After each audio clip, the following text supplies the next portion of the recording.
नमस्कार सर्वांना, श्री स्वामी समर्थ। तर 7 सप्टेंबरला आहे चंद्रग्रहण। तर ग्रहण हे वाईट नाही आहे, ही एक खगोलीय क्रिया आहे आणि या काळामध्ये नियम यासाठी पाळले जातात कारण जेव्हा ग्रहण येतं तेव्हा हवेमध्ये दूषित वातावरण होतं आणि खूप कीटाणूंचा प्रादुर्भाव असतो। त्याच्यामुळे आपल्याला काही नियमांचं या काळामध्ये पालन करायचं असतं। वृद्ध लोक किंवा लहान मुलं, गरोदर महिला यांची प्रतिकारशक्ती कमी झालेली असते आणि अशा लोकांना फार लवकर त्रास होतो। त्याच्यामुळे आपण ग्रहणाचे काही नियम हे पाळायचे असतात।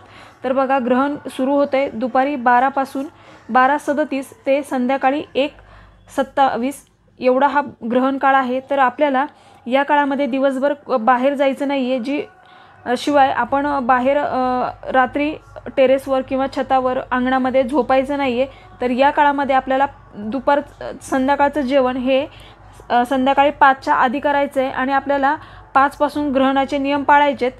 पण जो पुण्यकाल आहे तो 9:57 ते 1:27 आहे, म्हणजे रात्री 9:57 ते 1:27 हा पुण्यकाळ आहे। तर या काळामध्ये आपल्याला जेवण करायचं नाही आहे। शक्य झालं तर मलमूत्र विसर्जन करू नका, पाणी पिऊ नका आणि या काळामध्ये जास्तीत जास्त आपल्याला देवाचं नामस्मरण करायचं आहे, पोथी वाचायची आहे। जो तुम्हाला ग्रंथ पोथी आवडते ते त्याचं तुम्ही या काळामध्ये पठण करा, कारण या काळामध्ये जी पण सेवा केली जाते त्याचं खूप जास्त आपल्याला फळ मिळतं। या काळामध्ये मंत्र सिद्ध केले जातात, त्याच्यामुळे अशा ग्रहण काळामध्ये तुम्ही नक्कीच सेवा करा।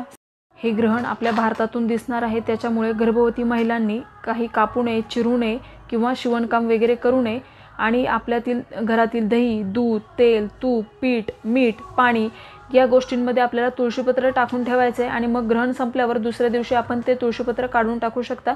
अशा पद्धतीने आपल्याला करायचे आहे। सर्वांना श्री स्वामी समर्थ।